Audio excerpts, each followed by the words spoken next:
Bom dia, meus amados, a graça e a paz do Senhor. Eu sou o pastor Rômulo Pereira, da Igreja Batista Palavra da Graça, e hoje nós vamos estudar o Evangelho segundo João, capítulo 15, versos 25 a 27, que dizem: Mas isto aconteceu para se cumprir o que está escrito na lei deles. Odiaram-me sem razão. Quando vier o conselheiro, que eu enviarei a vocês da parte do Pai, o Espírito da verdade, que provém do Pai, ele testemunhará a meu respeito. E vocês também testemunharão, pois estão comigo desde o princípio. Bom, queridos, nós temos visto nos últimos versos Jesus dizendo a quantidade de oposição que teriam, quantidade de adversários que seria muito grande, porque odiavam Jesus, odiariam os discípulos e sempre tentariam atrapalhar, e sempre sem razão, odiando e criando confusão. Agora, diante de tanta oposição, que esperança teriam os discípulos de conseguir qualquer avanço? Bom, Jesus diz para não se preocuparem com toda essa oposição, porque eles teriam um poder muito maior ao lado deles. Ou seja, o Espírito Santo, a própria presença de Deus na terra, manteria e cuidaria dessa causa de Cristo. E foi o que ocorreu. Por mais de 2000 anos, ele continua fazendo com que a obra de Cristo permaneça, apesar das inúmeras perseguições ao longo da história e mesmo dos maiores poderes da terra se opondo. Grandes imperadores, grandes reinados se oporam e eles acabaram e o reinado de Cristo permanece até hoje. Então veja, os cristãos eles são ensinados, movidos e encorajados pelo Espírito Santo a darem testemunho e anunciarem o Evangelho. E foi isso que os apóstolos fizeram após a partida de Jesus. Eles testemunharam e o Espírito Santo os ajudava, a entender o significado daquilo que eles haviam visto e ouvido na vida de Jesus. E claro, o Espírito Santo os habilitou também a realizar milagres os mais diversos. Lá no capítulo 14, nós lemos Jesus dizendo que o Consolador, Jesus dizendo, os ensinará todas as coisas e vos fará lembrar de tudo quanto vos tenho dito. Então, os apóstolos tiveram a capacitação supra-humana para realizar o que eles realizaram, e por isso o avanço do Evangelho foi imenso no período dos apóstolos e no primeiro e segundo século. E por terem essa capacitação sobrenatural, que eles foram tão ousados no que fizeram. Por exemplo, em Atos capítulo 5, os principais líderes judeus deram uma ordem: vocês não vão anunciar mais esse nome. E aí os apóstolos responderam: importa antes obedecer a Deus que aos homens. O Deus dos nossos pais ressuscitou a Jesus e elevou ele a príncipe e salvador, para dar a Israel arrependimento e a remissão de pecados.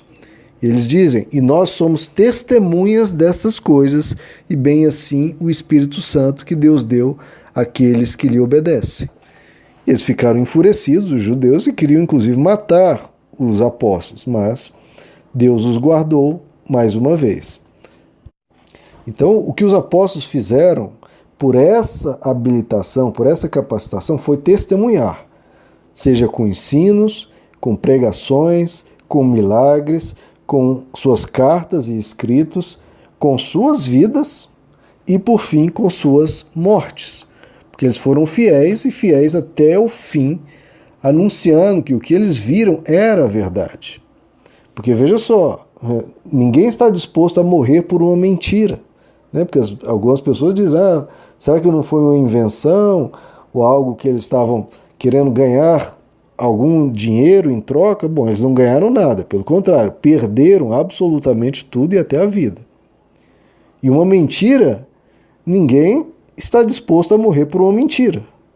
Até por uma verdade, muitas pessoas não têm coragem de morrer. Agora, os discípulos foram até o fim, porque a verdade que eles viram não apenas era uma verdade, mas era uma verdade esmagadora.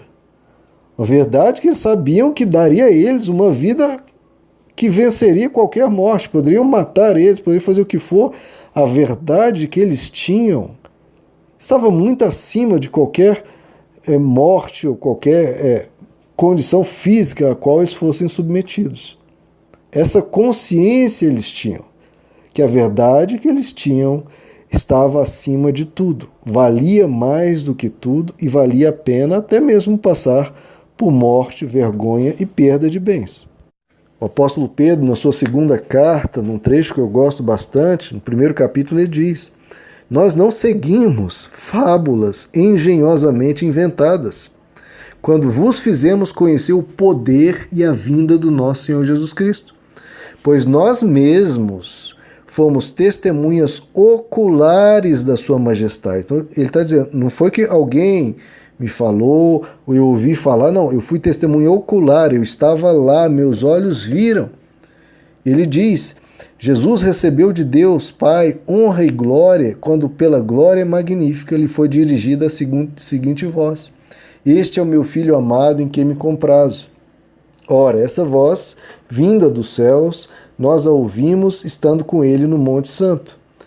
Então ele aqui, nesse trecho, está testemunhando a questão do que eles ouviram e viram lá no Monte da Transfiguração. Então, todos os evangelhos são anunciando o que eles presenciaram e eles não poderiam negar jamais.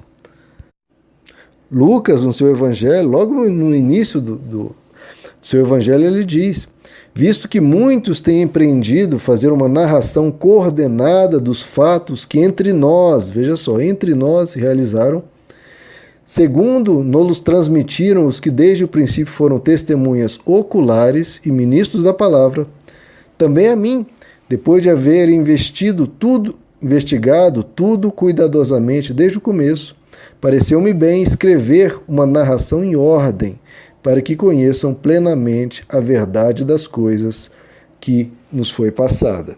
Então veja, foi uma narração do que eles viram, do que eles presenciaram. O apóstolo João, na sua primeira carta, ele diz que o que ouvimos, o que vimos com os nossos olhos, o que contemplamos e as nossas mãos apalparam, é isso que nós testificamos.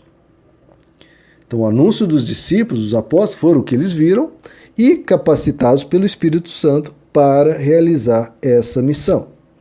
Então, o nosso verso aqui, verso 27, Jesus diz: vocês também testemunharão, pois estão comigo desde o princípio. Eles testemunharam.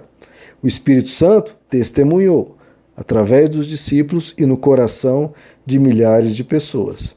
Então essa obra, queridos, não é de uma mera ação humana. Há uma presença sobrenatural, superior a qualquer poder na Terra, que está realizando essa obra, através de seres humanos e por toda a Terra. Ele faz essa obra e essa obra é indestrutível. Se permanece até hoje, permanecerá até o fim dos tempos, até a volta de Cristo. E esse poder é Ele que realiza. E por isso pode transformar seres humanos, pode arrancar deles todo o ódio, toda a maldade, fazer seres humanos, às vezes impiedosos, às vezes perversos, nascerem de novo e serem uma nova criatura e serem totalmente transformados. Então, qualquer pessoa pode receber esse impacto. Então que a gente ore por essas pessoas e que nós possamos ser transformados a cada dia para cada vez mais testemunhar essa realidade. Não apenas com palavras e de preferência não com meras palavras, mas com atitudes, com uma vivência real desse evangelho. Meus amados, que Deus lhes abençoe. A graça e a paz do Senhor.